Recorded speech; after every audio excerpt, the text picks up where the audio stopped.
true leadership, a lot of that is about ownership. It's taking responsibility when things don't work out. And as a leader, helping your team get there. And like, you have so many people and so powerful, and yet you do nothing. Like, why are you so foolish? Once you start getting there and you help the people understand what's the first thing they can do to make a movement happen, where do they need to go ultimately with the movement to make change happen? That first step, you teach your team that, they start thinking, they start getting creative, and they start building. And that's everything that creates a movement that actually changes things. I think true leadership is really about, how do I empower my team to understand the end goal and the first step that each team member can make so that they can start being creative to get to that end goal. Welcome to the True Leadership Podcast, where we sit down with executive leaders to explore what leadership really means through the lens of their stories, their wins, their struggles, their vision, and their lessons along the way.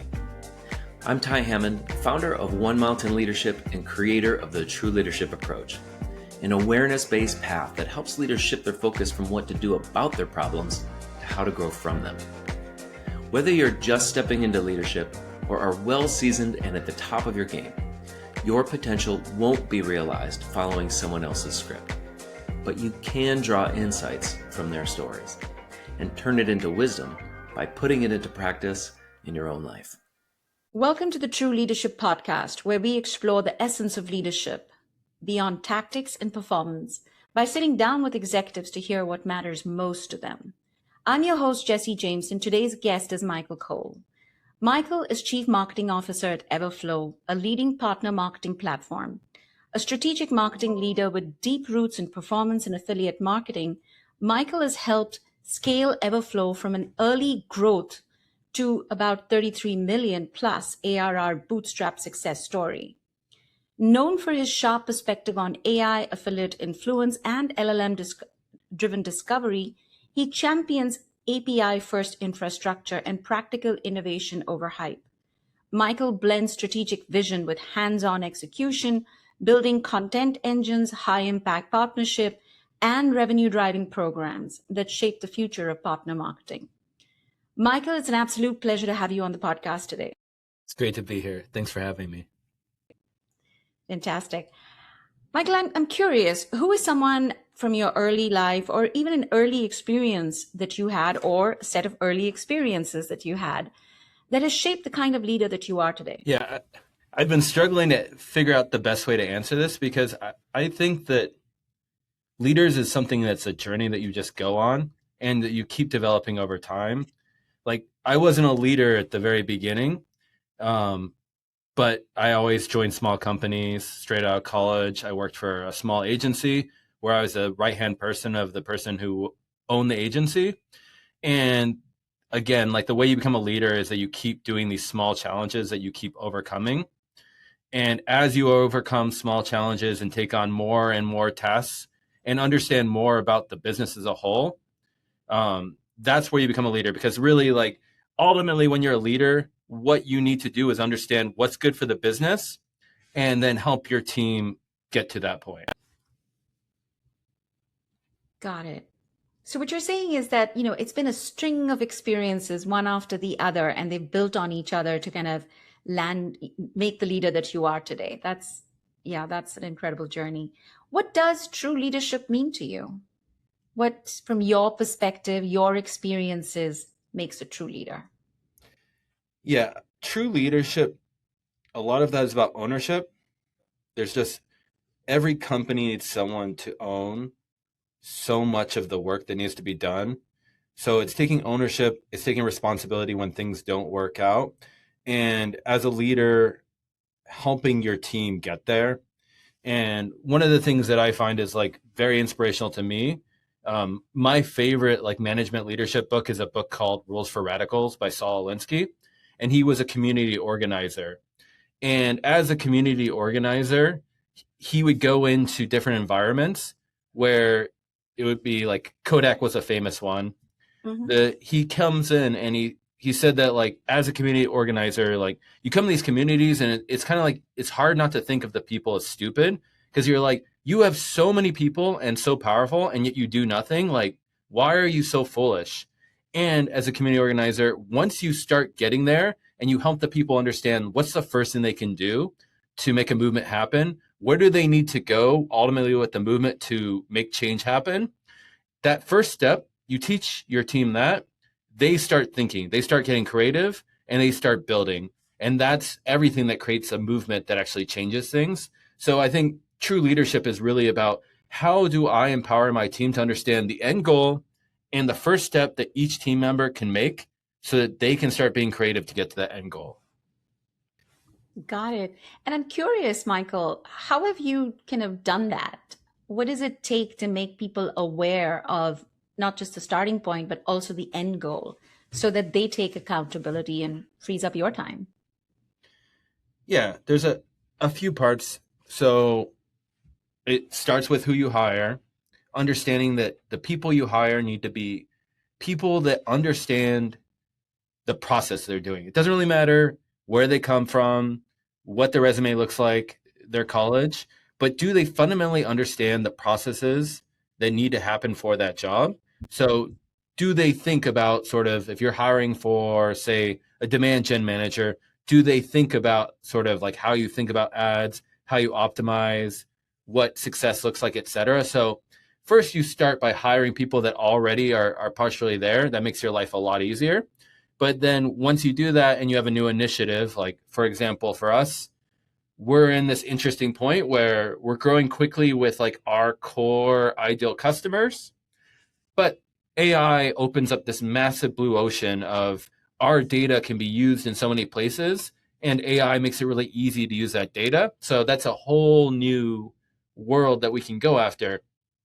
How do we empower the team to sort of move towards that? So it ends up explaining sort of like what the opportunity is, sort of our goal of like, how do we find the market to see if this is valuable? What can we do on our side to sort of start those first steps towards success?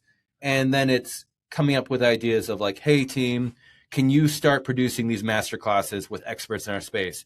Hey team, can you build tools that our team can use that we can then give to our clients to use? That kind of thing is, you have a big picture thing and you're like, here's a couple different like bets that we can do with different team members owning it. And then we'll see which ones move forward and then keep focusing on the ones that work. And as a leader, like your job is also to make your team not burn out by cutting all the parts that don't work. Can you share about a time when you realized that your way of leading or living no longer met the demands of your work and life and growth was needed? Yeah, I think of it more in the sort of personal experience and everything else like that. I mean, all relationships, you have your different personalities, you have your different levels of caring. And so domestic space is where I find it easy to understand this sort of thing, is that one person in your home will probably care more about a subject than the other person. And if they're always doing that thing because the other person doesn't care or like has a longer limit. So I mean, easy thing is like a messy kitchen. If one person really hates a messy kitchen and the other person's okay with the kitchen being somewhat messy, the person who cares most about the messy kitchen is the one that is always doing the work and doing the sort of like grinding tasks. And there's a lot of resentment and discomfort. So in that kind of thing, like it's very important that you're like, I may not care about this subject as much as you, so I will just take full ownership and always be responsible. And I will have to do it with the expectation of every day if you want it every day. I think that's just a helpful way to sort of think about this, is like any place where you care less than someone else, you need processes and rules that force you to just say like, I have 100% ownership, and in no situation should you ever be involved with this. Does that make sense? That does. And I'm curious, how has that, how has that shown up for you? And also, in order to kind of do that, right? It sounds hard, right, from the outset. So I'm curious, what did you have to outgrow or let go in order to get past that? I think it's less about growth and it's more about just accepting strengths and weaknesses and building process to solve it. So with teams and everything, there's lots of stuff that I don't want to do. Like every time I try to do LinkedIn posts, It's a real struggle. It takes me like 6 hours. And at some point, I just sort of accept like, that's a great thought leadership strategy. I do not want to do it regularly. And so you reposition your strategy so that like, I won't do LinkedIn posts. So I'll do lots of video sessions. I'll go talk with experts and do things like that.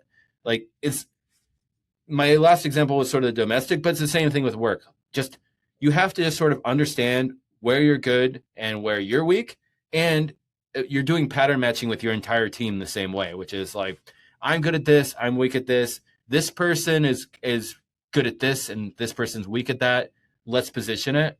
As a very weird metaphor for this that I always think of is there's a old sci-fi movie called Jacob's Ladder.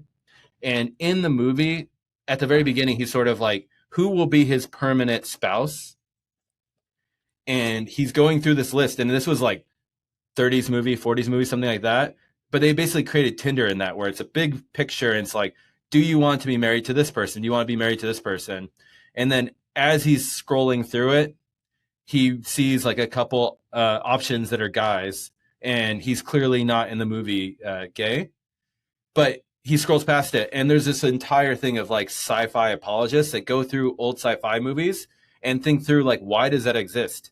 And the idea is that if you can only see 23 potential people that you can marry in your entire life, and some people are completely people that you would have no interest in marrying, you stop thinking about what's wrong with each person. You start thinking about what's right with them, because you're like, you really don't want to swipe again if you're running through an option where your last options might be people that you are not interested in at all.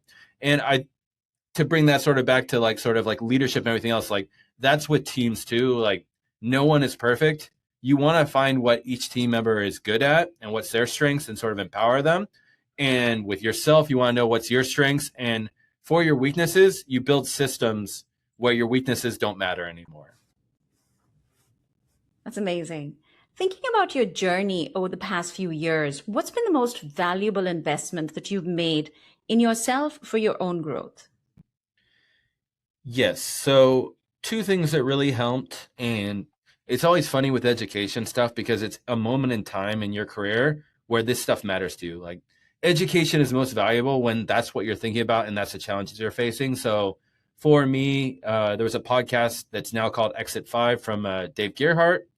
In his very early days of the podcast, he was interviewing a lot of marketing leaders about how they structure their teams. So sort of like, what was the literal org structure of the marketing team? How did they assign tasks and work, etc.? And at that moment, I was trying to figure out how to scale the team. So it was enormously valuable for me to understand how other teams are structured. So that one benefited a ton. More recently, I'm part of a community for CMOs where they can just be completely honest, and it's a hourly call once a week. Nothing's recorded. People can complain about their bosses. They can share their vulnerabilities, and it's really helpful to sort of hear from peers and understand that the pain that you're going through is shared across everyone. And what difference has all of this, these podcasts and this information and knowledge, what difference has that made in your leadership, both, at work, in life, in the community? What's the impact? Yeah. So there's two parts to it. One, I think with all business books and everything else, like you don't really retain almost anything you consume in a business book. But if you have that one or two perspective shifts that give you a framework for how you think about the world and your company and activity, that's enormously valuable. And that's really what you're trying to achieve there is like, how can I think about this slightly differently that empowers me to be successful? So I think that from that perspective, like the little frame shifts are a key piece of this. And then I think the communities, the education, the thing it serves the most is confidence. Because if you know how other people operate, you know the challenges and struggles they go through, you can feel better about sort of, oh, we are doing just all right. Like we're making good decisions. We're going at the right rate. There's nothing that I'm not doing that is really moving the needle for other people that I should be doing. Like that confidence really helps because it means that you can just sort of focus on the hard work versus the self-doubt. Got it. What's your vision for your leadership, Michael? What's your vision for your leadership, your legacy, or even the impact that you want to have in the years ahead? Yeah, I think a lot of this is empowering your teams and being staying humble. The humility part, I think, is the most valuable thing because everything changes all the time. You want to be confident in where you're going, but you also want to treat it like these are all tests. And the only way to know if you're actually right or not is to see how the market responds. And there's no reason to overthink this stuff. Just sort of like fire, ready, aim. A lot of times makes it much easier because it's really easy to think through all the things that could happen when really you just want to test and find out. And the other part of this is there was a really good podcast a long time ago about like what is charisma, and they sort of distilled charisma into your position of power versus your humility. So Bill Clinton, when he was on stage talking to people, he was considered a very powerful person at that time, but he would lower himself, talk directly one on one with each constituent in these sort of like public hall talks. And so the charisma radiates from him. Like he is very important. And in that moment, the person he was talking to was way more important than him. That's charisma. And I think about that with leadership and how legacy happens is that how do you continue to make the right decisions to grow personally, professionally, etc.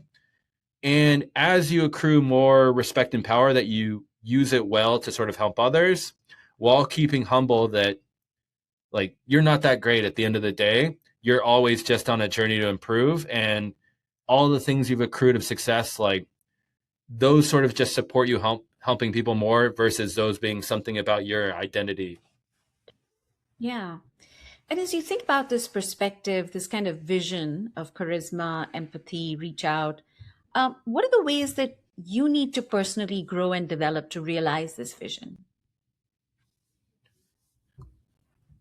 I think you just need to keep growing as a person. There's no, And what does that mean?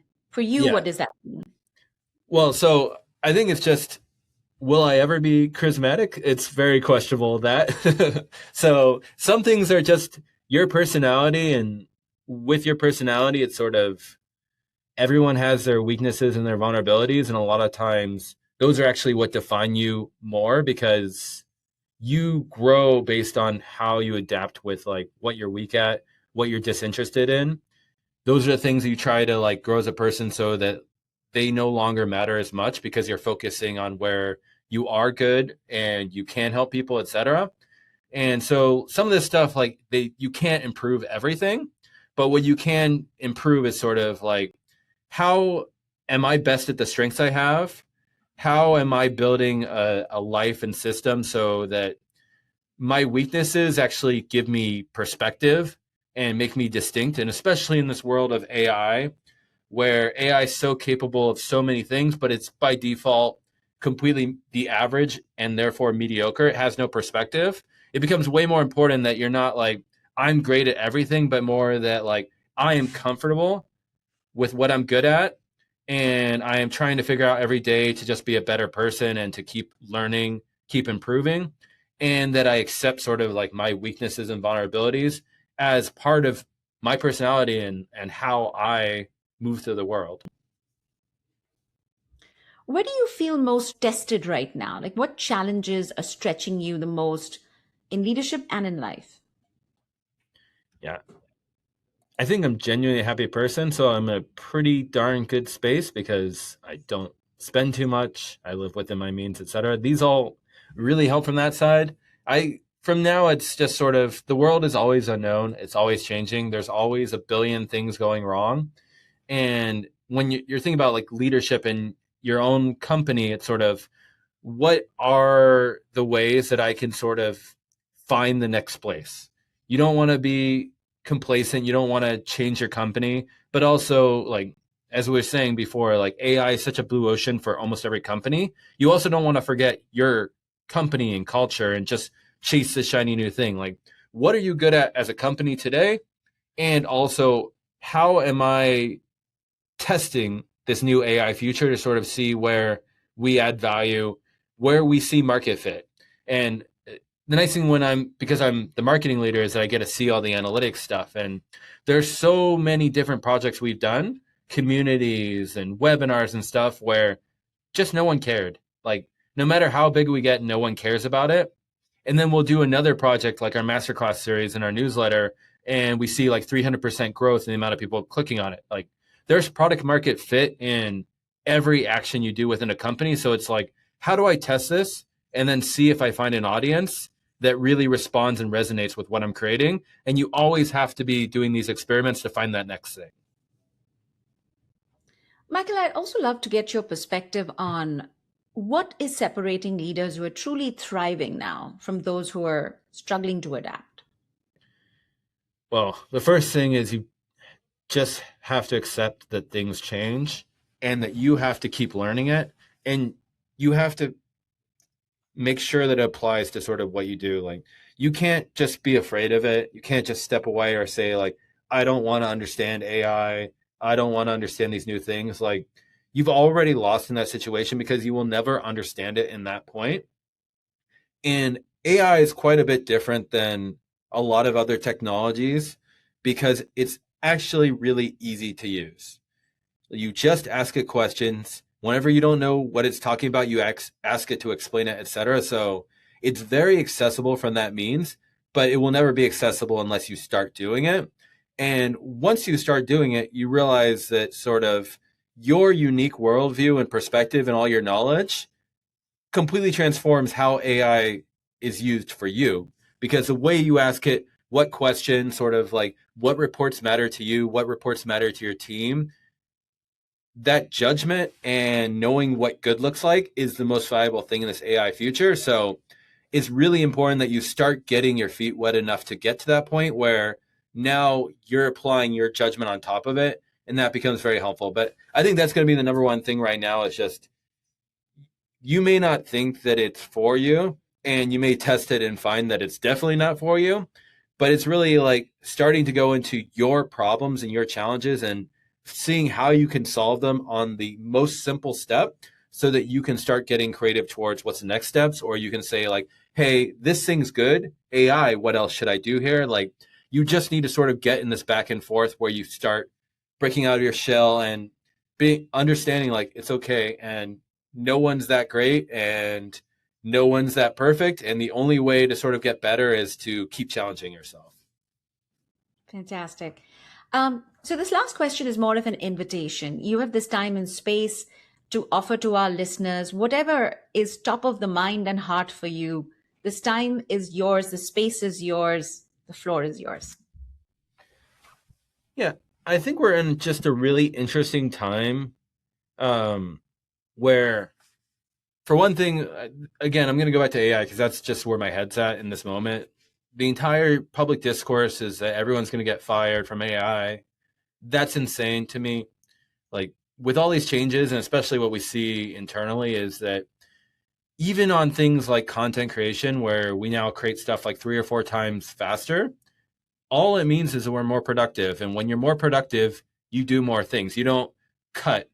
And with all these things, again, you want someone owning it. You want someone thinking through how to improve the things. Like AI will not self-improve towards your specific company needs, your team needs, etc. So no matter what, you want people out there talking to people, getting perspectives, feeding it with calls, etc. So like that whole world of like giant layoffs, like I think people are very naive about how adaptable humans and companies are. So that's one place where I've been thinking about a lot. And I think the other sort of challenge with leaders is you will have people on your team that suddenly are completely transformative, where we have like ones on the marketing team that are just sort of like producing things that would have taken 10 developers, and they're doing it every week. And that doesn't mean that we don't need developers. In fact, we need developers even more for all the like back-end security things and making sure it's stable.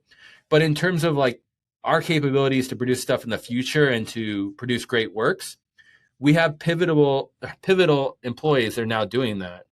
And I think that all leaders are going to have this very challenging discussion about what does compensation look like when you have individual contributors that are worth 10 people. How do you think about their promotion path, their success, their compensation?